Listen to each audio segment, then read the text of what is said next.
প্ৰিয় দৰ্শক, এই ভিডিঅ'টিত মই এটি নিয়োগৰ বতৰাৰ বিষয়ে জনাম আৰু এই নিয়োগৰ বতৰাটি হৈছে শিক্ষা বিভাগৰ সমগ্ৰ শিক্ষা আসামৰ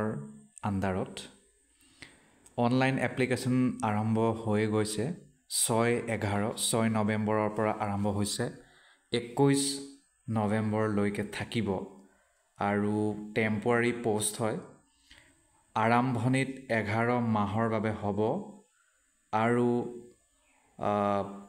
পিছত যে চাকৰিটো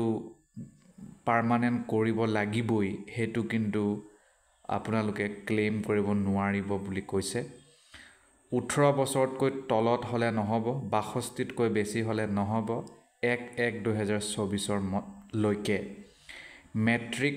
পাছ সাৰ্টিফিকেট এডমিট কাৰ্ড ইত্যাদিৰ পৰা আপোনাৰ বয়সটো নিৰ্ধাৰণ কৰা যাব চাকৰিৰ নামটো হৈছে এডিশনেল ৰিসোৰ্স পাৰ্সন ARP 22টা পদ খালী শিক্ষাগত অৰ্হতা কি লাগিব The minimum educational qualification for IE inclusive education additional resource person must be graduate from a recognized university মানে আপোনাৰ গ্ৰেজুৱেচন হলেই হ'ব and কিন্তু the candidate মানে আৰু কিন্তু নহয় মানে the candidate must have special qualification of 1 year diploma in special education in any category of disability with valid RCI CRR number তাৰ পিছত কৈছে গ্ৰেজুৱেচন হোৱাৰ বাহিৰে 1 বছৰ আপোনাৰ স্পেশাল কোৱালিফিকেশন থাকিব লাগিব মানে এবছৰ ডিপ্লোমা কৰা হ'ব লাগিব স্পেশাল এডুকেশনৰ যিকোনো ক্যাটেগৰী ডিসেবিলিটিৰ আৰু ভ্যালিড RCI CRR নাম্বাৰ থাকিব লাগিব তাৰ বাহিৰে candidates must have minimum 3 years working experience in any government organization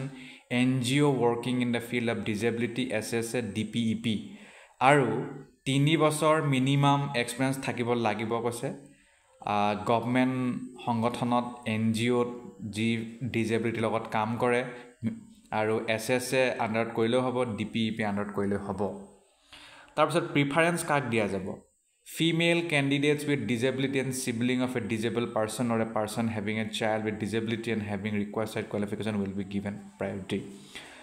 Mohila candidate preference দিয়া যাব যাৰ disability লগত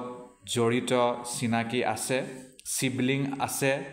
বা child আছে তেওঁলোকক দৰমহা আপোনাক 20000 দিব ফিক্স যদি সিলেক্ট হৈ যায় এয়া হৈছে নাম্বার 1 পোষ্ট সেকেন্ড পোষ্টৰ নামও একে হয় খালি ইয়াত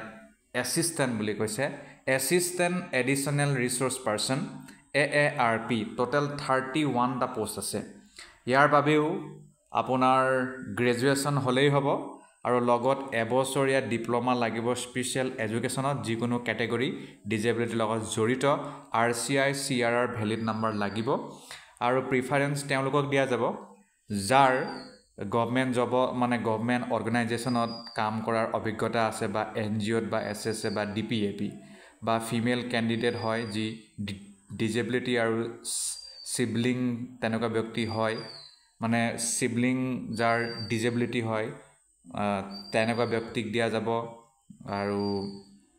যি ব্যক্তি ডিসেবল পাৰ্সনৰ লগত জড়িত তেওঁ দিব প্ৰিফাৰেন্স দিব বাকিটো আপোনাৰ হেতু থাকিলে হ'ব 15000 টকা ফিক্স দৰমহা প্ৰতি মাহে পাব অনলাইন আপোনালোকে এপ্লাই কৰিব পাৰিব https://ssa.assam.gov.in ওকে তাৰ পিছত তাত যি খুজে আপোনালোকে হেতু দিব লাগিব general awareness personality and aptitude subject matter in relevant field ইয়াৰ লগত জড়িত প্ৰশ্ন কাটিব আৰু মিনিমাম 50% মাৰ্ক আনিব লাগিব ইন্টাৰভিউত তেতিয়াহে শৰ্ট লিস্টেড কৰা যাব তেনেকুৱা কথাটো কৈছে ইয়াৰ বাহিৰে বিশেষ একো কোৱা নাই গতিকে আপোনালোকে যদি ইচ্ছা কৰে তেতিয়াহলে এই জবৰ কাৰণে এপ্লাই কৰিব পাৰিব ধন্যবাদ